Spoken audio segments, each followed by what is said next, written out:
Hey channel, welcome to my guys. ಎಲ್ಲರೂ ನೀವು ನನ್ನ ಚಾನಲ್ನ ಹೋಗ್ಬಿಟ್ಟು ಸಬ್ಸ್ಕ್ರೈಬ್.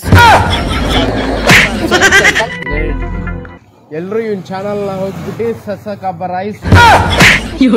ಮುಂದೆ ಹೇಳಕ್ ಬರಲ್ಲ. ಸೊ ಗೈಸ್, ನೀವು ಎಲ್ಲ ಹೋಗ್ಬಿಟ್ಟು ನನ್ನ ಚಾನಲ್ಗೆ ಅದ್ ಮಾಡ್ಬಿಡಿ.